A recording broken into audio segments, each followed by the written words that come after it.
एक गांव में एक नन्ही सी प्यारी और मासूम बच्ची रहती थी जिसे सब लाल सुर्ख टोपी वाली कहते थे। ये नाम उसे उसकी नानी से मिला था, जिन्होंने एक दिन उसे सुर्ख रंग की टोपी तोहफे में दी।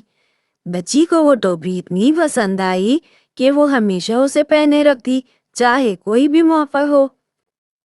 एक दिन जब हल्की हल्की धूप निकली हुई थी और परिंदे चहचहा रहे थे, लाल सिर्फ टोपी वाली की अम्मी ने उसे अपने पास बुलाया और कहा, बेटी, तुम्हारी नानी बहुत बीमार है और उन्हें तो हमारी मदद की जरूरत है। ये खाने की टोकरी लेकर उनके पास जाओ। इसमें कुछ ताज़ा रोटियां, मक्खन, शहद और एक मज़ेदार केक है जो मैंने उनके लिए बनाया है। मगर याद रखना, रास्ते में किसी से बात ना करना और सीधा नानी के घर जाना।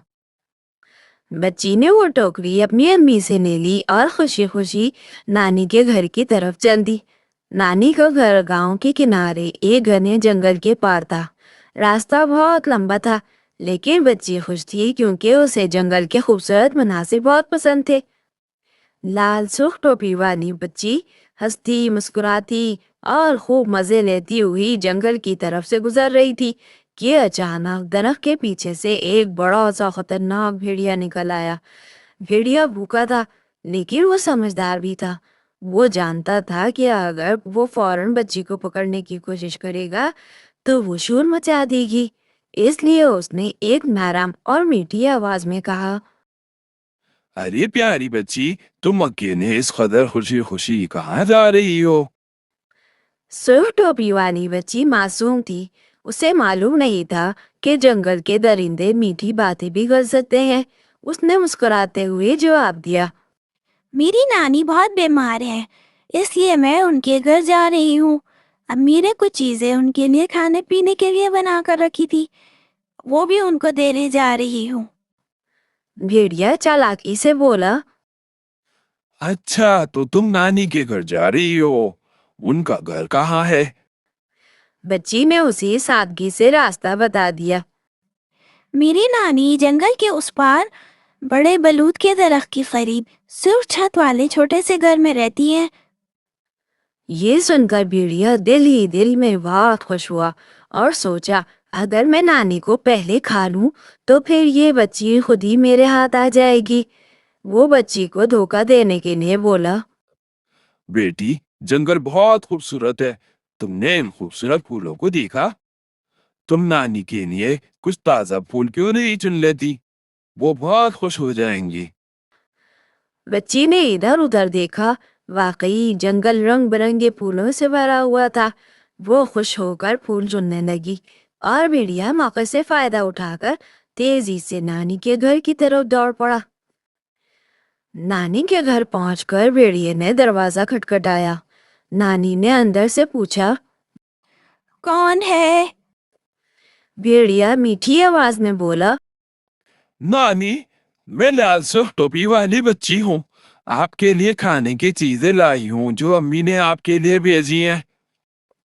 नानी को शुबा तो हुआ, मगर जैसे ही उन्होंने दरवाजा खोला, भेड़िया फौरन अंदर घुस आया और नानी को निगल लिया। फिर उसने नानी के कपड़े पहने और उनके बिस्तर में लेट गया और चादर से खुद को छुपा लिया।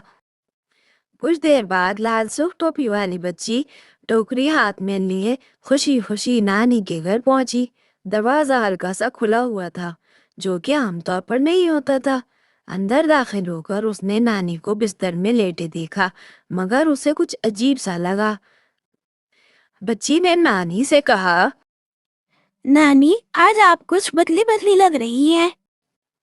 भेड़िया नरम आवाज में बोला, क्यों बेटी? नानी, आपके कान इतने बड़े क्यों हैं? प्यारी बच्ची, ताकि मैं तुम्हारी बातें अच्छी तरह सुन सकूं। नानी, आपकी आंखें भी इतनी बड़ी क्यों हैं? ताकि मैं तुम्हें अच्छी तरह देख सकूं। और नानी, आपके दांत भी इतने नोकीले क्यों हैं? ताकि मैं तुम्हें खा सकूं। भेड़िया अचानक चादर फेंक कर उठा और सुर्ख टोपी वाली बच्ची पर झपटा। बच्ची ने जोर से चीख मारी। बचाओ बचाओ, कोई है, मेरी मदद करो। उसी वक्त एक बहादुर लकड़हारा जो करीब ही लकड़ियां काट रहा था, आवाज सुनकर नानी के घर की तरफ भागा। जैसे ही उसने भेड़िए को देखा, वो समझ गया कि क्या हो रहा है। उसने अपना कुल्हाड़ा उठाया और भेड़ियों को ललकारा। ए बदजात दरिंदे, मैं तुझे छोड़ूंगा नहीं। भेड़िया घबरा गया और उसने जो नानी को निगल लिया था उसको वापस उगल दिया और खिड़की के रास्ते बाहर कूदकर जंगल की तरफ भाग गया। नानी ने खुश होकर बच्ची को गले लगाया और सबने मिलकर नानी की सेहत का जश्न मनाया। अगर आपको ये कहानी पसंद आई है तो इसको लाइक, सब्सक्राइब और शेयर करना ना भूलें। शुक्रिया।